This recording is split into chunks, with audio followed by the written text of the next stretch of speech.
Welcome to the In My Opinion show with Ronald Barrington Robinson and friends, seen on the internet 24 hours, 7 days a week. I want to introduce our very talented co-hosts. We have Mr. Henry Hatter. Good afternoon, Ron. And we have Mr. Glenn Cotton. Good afternoon, Ron. Flint's premier attorney. Thanks for that, Ron. Folks, let's talk about abortion. Abortion rights are raging in several states that, if successful, would gut or suppress Roe v. Wade, which gave women the right to choose if they wanted children or not. What's really behind this tactic is that paradigm shift that we hear so much about. 2040, 2050, all right? My opinion is the paradigm shift, white privilege, no white babies, no votes. My friends, let's not go back to coat hangers, dark alleyways, dingy hotel rooms, and the services offered by unsavory individuals trying to make a dollar. My personal opinion, woman should have a right to choose what she wants to do with her body. Okay, we cannot have 400 and some men, mostly men up there in Washington, D.C., making decisions for women, okay? Now, there'd be a big problem, all right, if there was a push to stop them, all right? We can't allow that. Glenn, what's your thoughts? Well, Ron, I agree wholeheartedly with the principle that men should not have anything to do with the decision-making regarding a woman's body. If the shoe was on the other foot and women were deciding that what to do with men's penis, then men would have an uproar. And men would say, no, that's not fair, that shouldn't be done. Likewise, I think men should step back and not only recognize this is a woman's decision with respect to her body, but more importantly, as I talked to others beforehand and talked about consequences. Making a decision to end a fetus's life is not an easy decision, and that decision should be made by that woman in her family, that woman to consult with her doctor, that woman to consult with her spiritual leader. That is not an easy decision to make, and when that decision is made to do that, the ability to do that should be honored and recognized by men, more importantly, but by the law. The law is the system by which our social contract operates, and our operation of that law should be fair. Men wouldn't want any woman to do anything with respect to their penis. Women should have the right to decide what to do with their uterus. Wow, that's a powerful statement. Henry, what's your thoughts? Well, I take a different version of what we're talking about. And in your opening statements, each one of you presumed that this discussion is for women. But men are part of that partnership that produces a pregnancy.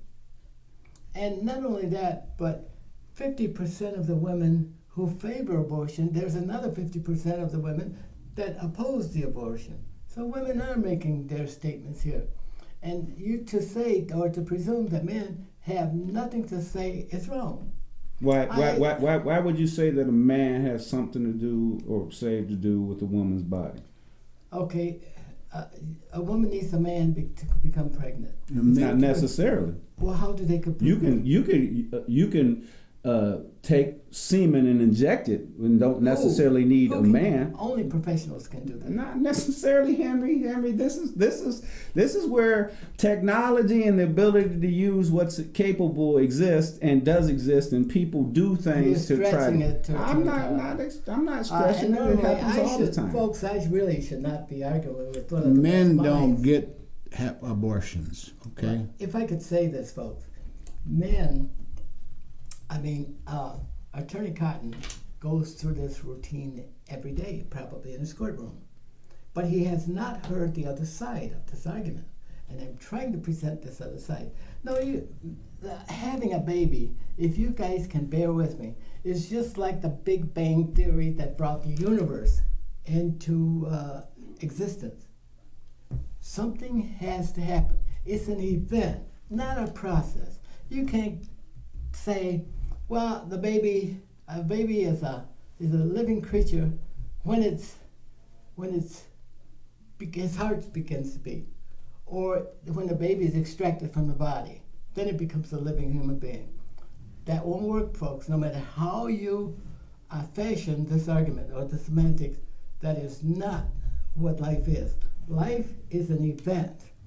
It occurs when the semen hits the egg, and then the cell begins to divide into 2 cells, and then 4 cells, and then 8 cells, and then 16, and so on and so forth.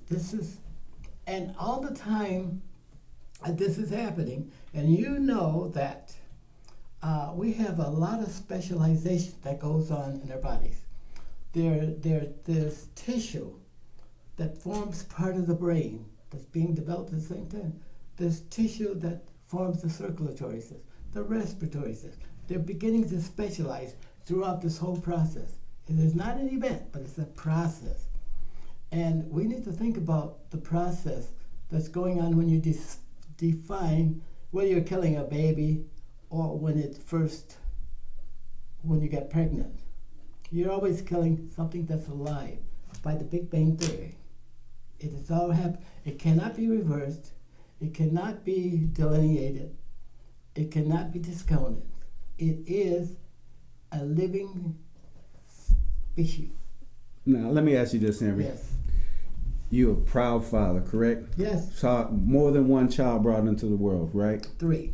All right. I have 3 also.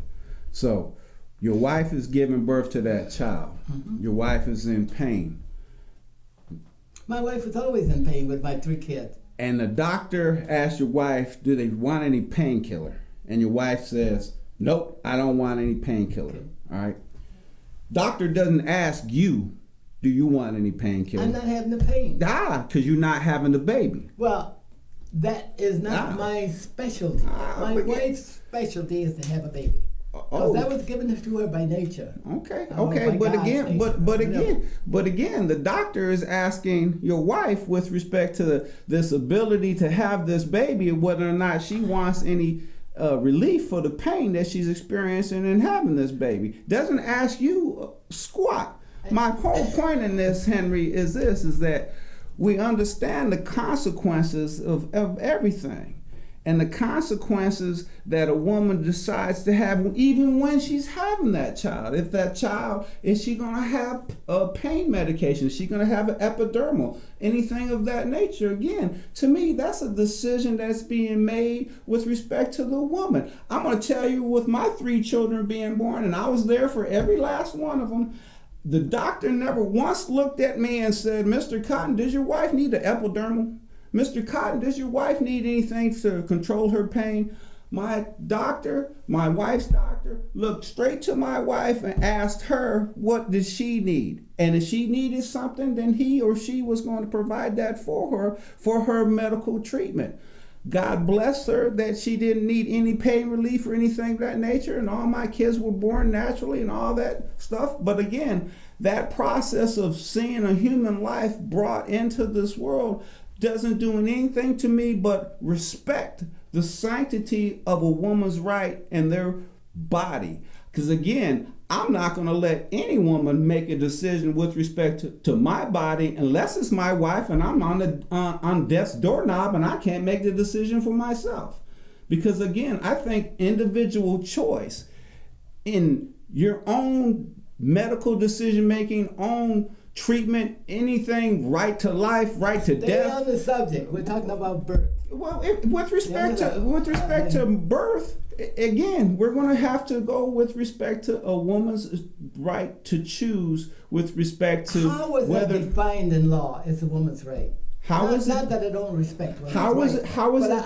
I want to define something. You're part of the legal system. I'm part of the legal system. You probably system. express what 90% of all attorneys in this country and the Supreme Court agrees. Okay. But your premise for defining life and for defining but see, your argument, and this is the same argument that we've had in law school in undergraduate when you were school. around really talented people. It was called the acorn and the oak tree. So how do you differentiate from your acorn when it's planted to this oak tree that grows up in any given stage in time? You cannot. So your point that you wanted to make about your Big Bang Theory is that, yep, just like that, the bang, it's an event and it's happening. Do you believe? Do you believe it's an event? Oh, I'm not going to say it's not an event. Okay. It's not a process. And go out and define. No, but again, the event. Have an abortion as soon as. When you ignite dynamite, that's an event also, Henry. Okay, and that's an event that has consequences. All right, and dynamite can have collateral consequences. I say, whereas an abortion doesn't. All right, so the whole thing is that you have to look at the event and the nature of the event. And men seem to get more bent out of shape with respect to this abortion issue and this event happening than any other type of event. You could take dynamite explosion, you could take nuclear explosion, anything of that nature. I'm on the subject, and it has to do with sex. No, it has to do with sex. And that's why men have this blown up attitude about this, because it has to do with women having the decision making and control over their own body. Period. How much do you respect women who represent the opposing side of that? I can always respect. 50% of the women represent 50. See, this is the beauty about our country, but Henry. We say, well, it's a woman that's making these. It's men that are making these decisions. I don't think that men are making these decisions. Henry, do I believe that there are women out there who believe in a pro-life point of view? Yes, I do. Yes, you do. Have I encountered women of that nature? Yes, I have. All right. The one thing that I will say about people in my... it was not men making these decisions. It was women. Well, generally speaking, that's how our law has operated, and that is the woman has the ultimate right to make that decision. So people can, the talking heads can talk. Not murder a child. A murder is murder in anybody's definition. Henry, you want to call something murder, all right, and I'm not going to call it murder. See, the thing that you want to say, and when we start getting into the acorn and oak tree and the event that's happening, right? I'm not going to say that this fetus that you want to say is alive and is viable, is alive and viable, because it's a fetus, and that's exactly what a fetus is. With a council of 500 people who are medical physicians and who are scholars on this stuff. Okay, but again, not attorney. Everybody, this is the beauty about America, Henry, is everybody's entitled to an opinion. The problem is that sometimes people's opinions are not formed in fact. And see, I'm always going to defer to somebody who has the knowledge, intellect, and facts and able to support their position. And I have yet to see or hear anybody tell me that a fetus can independently support itself. No, that's beyond you. You're going over the top. Okay. Well, I don't think I'm going off the top. But it's that process that we're going through. Babies are in the process when it's in the womb. And it's a terrible thing to kill a baby in the womb, no matter what stage it is. It's a life. But you believe a man has a right to help make that decision. That's your point, right? Yeah, because murder is murder. It's by definition. All right. So you'd rather have two people involved in a murder than one? Well, the thing is that when we begin to find ways of communicating with each other, we define some rules. Okay. Okay? And the rules were to be used by attorneys to separate fact from fiction, and to bring justice for cases of injustice. And one of the oldest ways in which we do unjust things is to kill someone. That is the first, I believe that is the first of the 10 Commandments. No, God was first. Thou shalt have no graven enemies. But but the third commandment, I believe, is thou shalt not kill. And that becomes a cardinal sin. The baby... That men always break, right? Whether it's abortion or whether it's executing somebody. We're going to take a life, right? Different things. Okay, but it's life, right? Children in the womb don't have a choice. A person outside can make choices. Is it a life or a life not a life? A life is a life. All right, so if you take a life and executing an abortion, and you take a life and executing somebody because you think they should die, you're still taking a life, right? No, we got to separate those, attorney. Oh, those are apples and oranges? I know that you argue these things all the time, but you came into contact with a person who don't believe the premise of murder.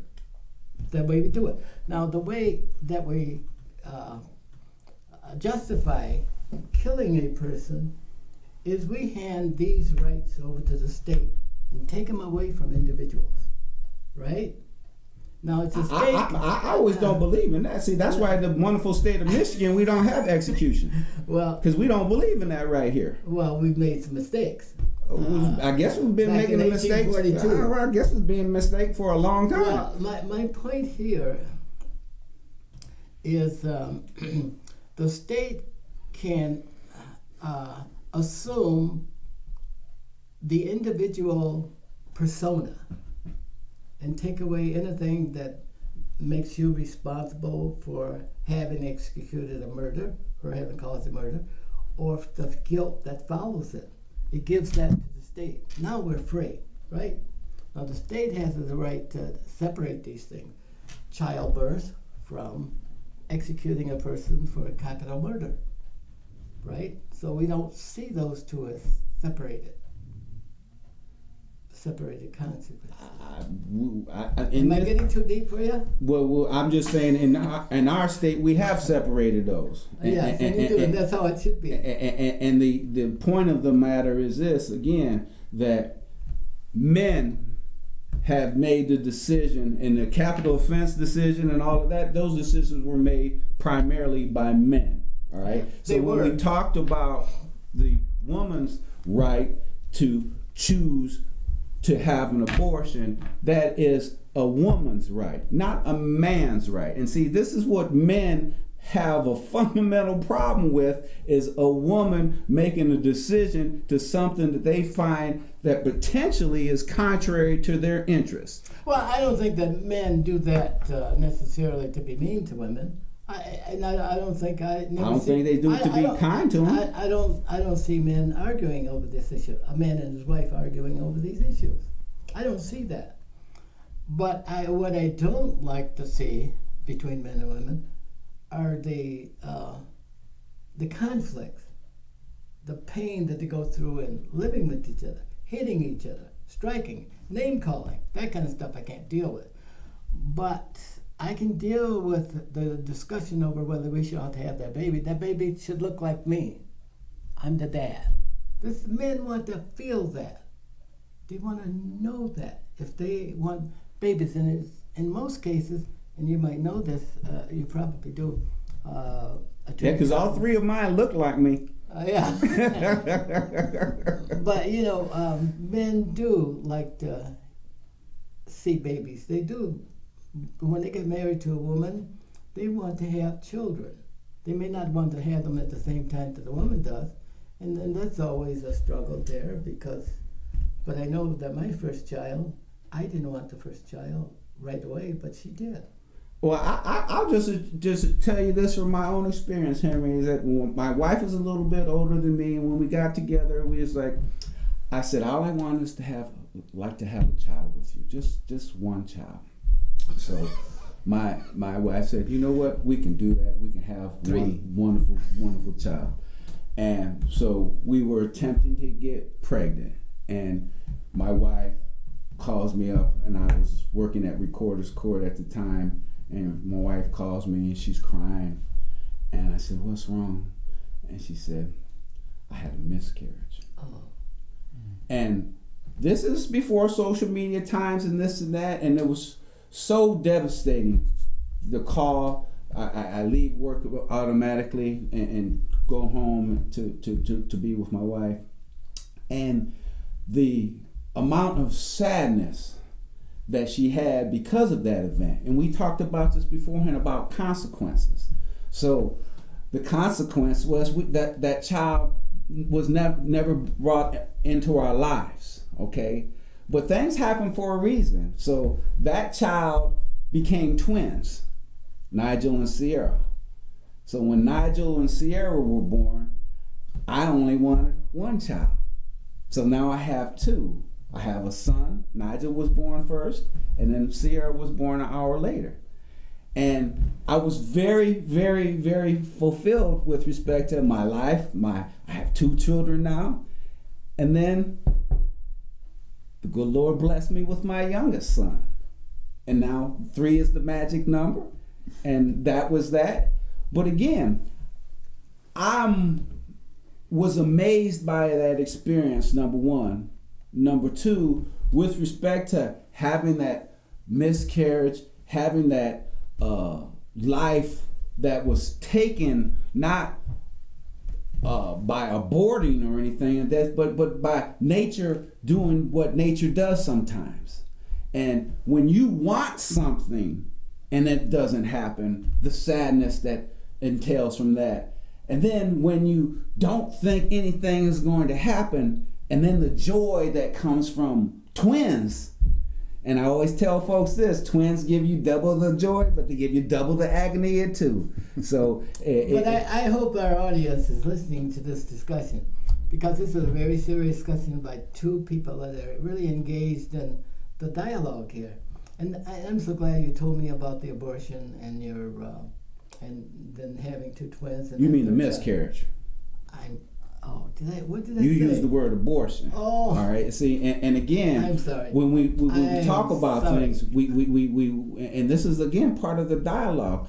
It was the miscarriage to me, and we talked about what we were talking about, and that is the ending of a life. Yes. All right. Yes. Whether it was the life being ended by the good Lord or the life being ended by the expected mother-to-be, that life was ended, all right?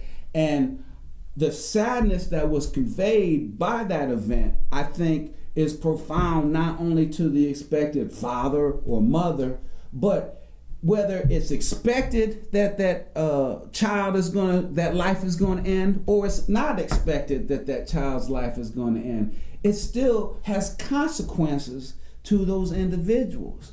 And I'm of the belief that nobody says and thinks that abortion is a simple, easy matter, and it's a snap of a finger, and that's and that, and there's no pain and suffering and consequences that come from that. I don't think anybody in the world really thinks that people have that belief on it. I'm of the belief that most folks think that having something of that procedure and making that decision is a tough decision and a hard decision, and it's something that is, at any respect, you have to say to yourself that this is America, and an individual should have the right to make a decision about something that has the impact on their body. So if I had a nasty disfigurement or wart on my finger, it would seem that I'd have the God-given right to walk up to the doctor and say, "Doc, take this nasty wart and remove it from my finger,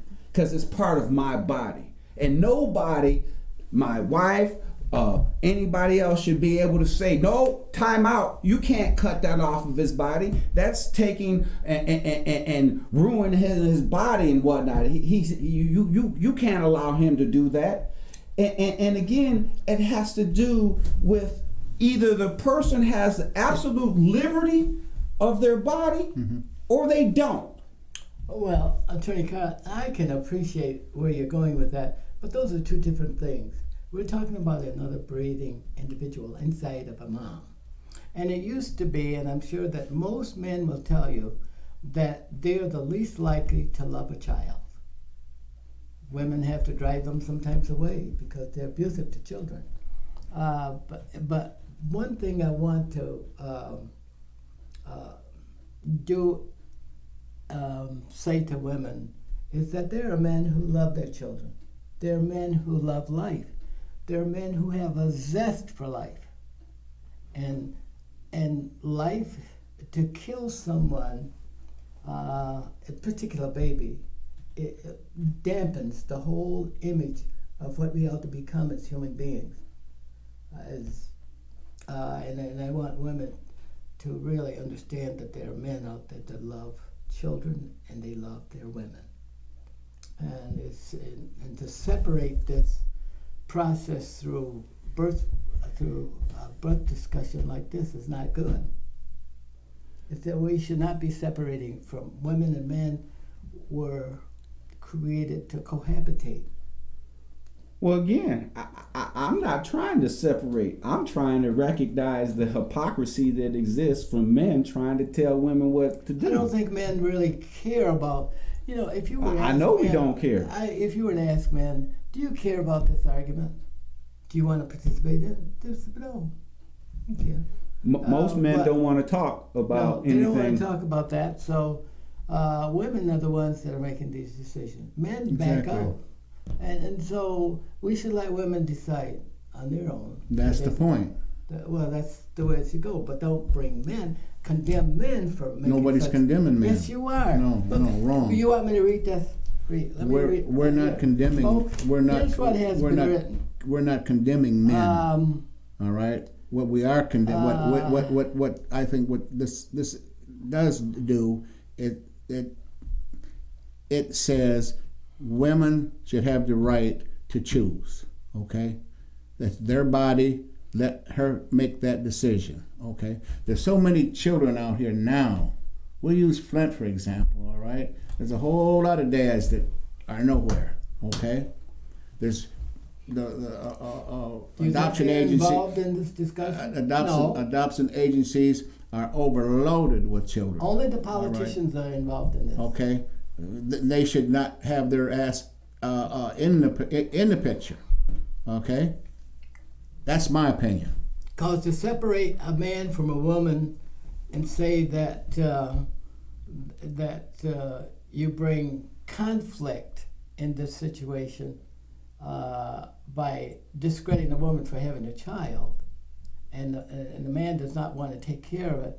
That's it's a fact of life. That's a distorted argument. No, that's a fact. Okay, it may be a fact, but let me get my thought out. That's something that we as human beings should probably improve our communications on. We need to be closer together as men and women. We need to strive for something. And this abortion issue is separating us. It's driving us to madness.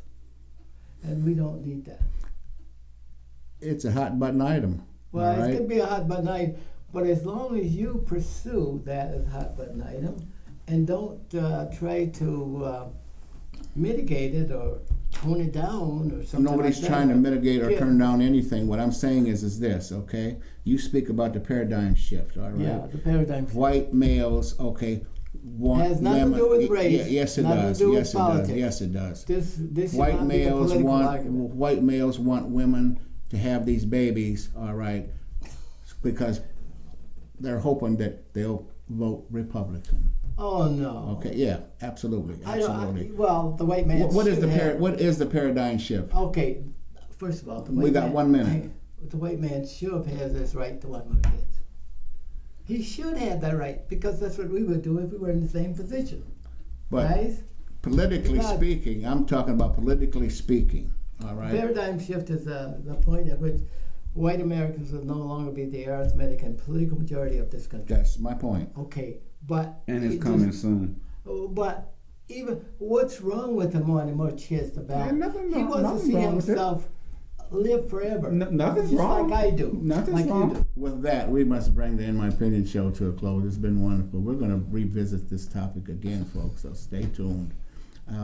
Thank you for tuning in. I want to thank Mr. Cotton and Mr. Hatter. You're not thinking. You're condemning me. Until next time, stay focused.